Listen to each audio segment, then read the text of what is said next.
really energizing to see these presentations done. And we have heard about the population squeezing, we heard about environmental issues, and the question comes up, how long are people living and why? I am not getting into the moral issues or ethical issues. Mainly scientifically, as we go forward, are we living longer?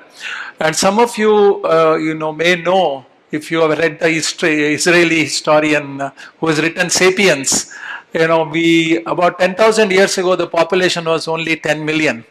Today, we are 7 billion or so. So it has happened, right or wrong is a different issue. What is the future? But I just want to take you through a journey.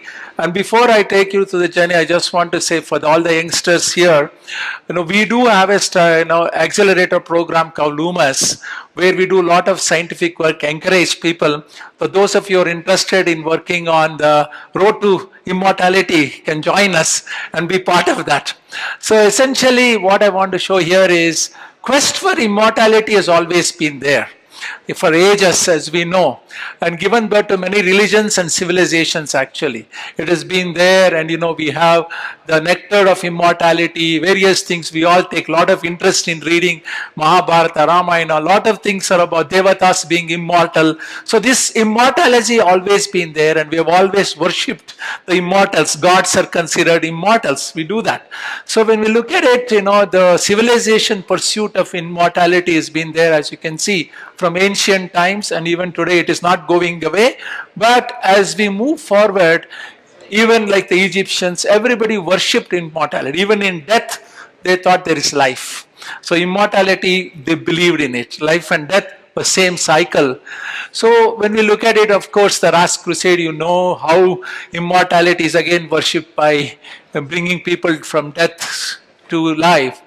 So when you look at the reality, lifespan of animals, you see here, giant tortoise lives up to 150 years. And you have certain animals living beyond 100 years. So really this 100 years of human life, what we call, is really some arbitrary number. There is no magical about 100 years.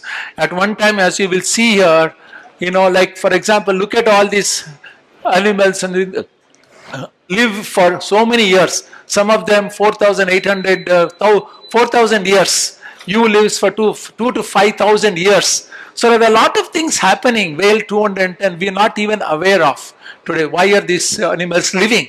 So with science, advancement in science, it becomes curiosity to really understand why aging is there. What is biological? Is there a biological aging? For example, as a doctor, when I look at it, why people die. The various diseases, myself in oncology, I've seen now what happens is, for example, if I look at liver is in a way immortal. You cut the liver into half, liver regrows. And in our medical studies, we thought brain never grows, but today we know brain regenerates. So all organs in the body regenerates, so the regenerative mechanism is happening, and this is how the life expectancy has changed through the ages. What was only 30 years in the Neanderthals to 38, in the Greek time to 35, medieval age 48 to 38. Today, a child born today in most of the countries will live up to 90 years. One of the main reasons may be decreased children mortality. One of them can be non-communicable diseases coming, but communicable diseases going away. We don't see. So aging has now moved forward.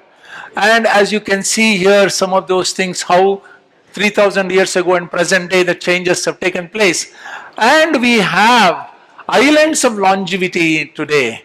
We have for example, in Japan, its population is not the problem, degrowth is the problem. But while that is happening, people are living beyond this thing. When you do gene sequencing of somebody who is 100, 110, and somebody who is 40 years old who has got various disease, can we edit the DNA for the second person to the first one? So it is possible that people can live that long. So that DNA editing is happening today. It is not future, but it is today, and we are capable of doing right here. So as we move towards another spurt, what is the future of aging?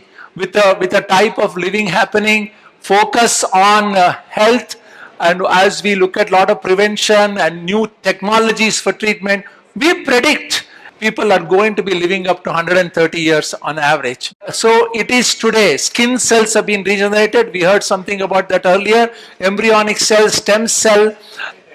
So stem cells are going to be the key. Can we create using stem cell different organs? And it is possible. Issue has been retention, and you using adenovirus installation, plasmids.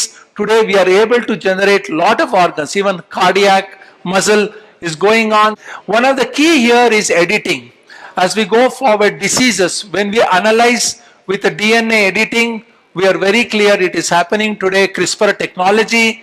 With that, we are going to be where the DNA will be edited to such an extent that it can be normalized. Disease prevention, prevention of Alzheimer's, prevention of Parkinson's, cardiac diseases are there in the future. So clearly, I just want to conclude by saying knowledge, expertise, technology is there for us for today to improve the survival, and that is why I'm calling it a road to immortality.